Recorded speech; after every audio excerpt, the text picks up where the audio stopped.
I was really going back and reviewing these last 10 years, and I have concerns about how much things have really changed. I did an assessment, and year by year, let's go back to 2013. 2013, Chase had to pay out $720 million in fines to the Fed, SEC, and UK Financial Conduct Authority for failing to oversee its trading practices, including what is known as the London Whale.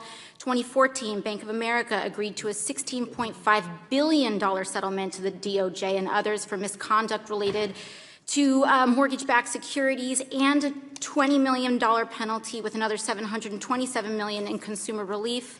2015, Bank of New York Mellon, $714 million to settle claims that it defrauded customers when it promised to exchange at best rates for customers, but instead used the worst rates and pocketed the difference. 2016, Wells Fargo entered into consent orders for fraudulently opening millions of accounts in customers' names without their consent or knowledge. 2017, State Street, 7 months after installing the Fearless Girl statue, paid $5 million in back pay and interest after a Department of Labor audit found that State Street was systematically paying female employees less than their male counterparts and black executives less than similarly situated white executives.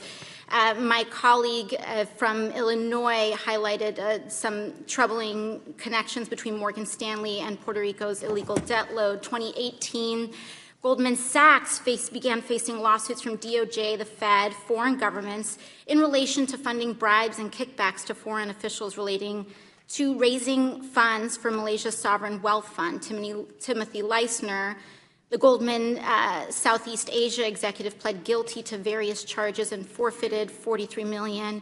And just last month, March of 2019, Citibank fined for $25 million for violating the Fair Housing Act, for failing to offer benefits to all eligible customers, namely on the basis of race, national origin, and sex.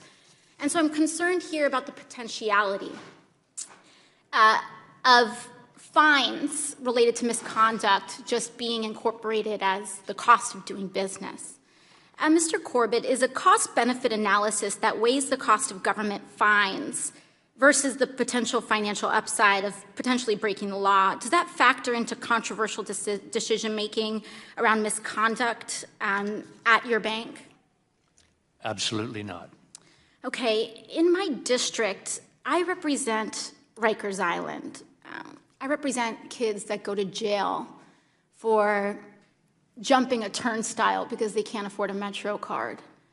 Do you think that more folks should have gone to jail for their role in a financial crisis that led to 7.8 million foreclosures in the 10 years between 2007 and 2016, Mr. Diamond?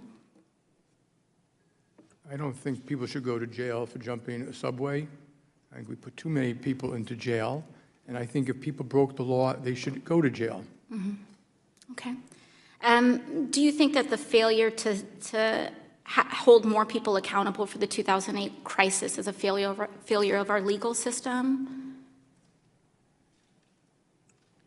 Look, you have to talk to a lot of legal experts about why more people didn't, whether they deserve to, whether they broke the law, what's intent, what's not intent.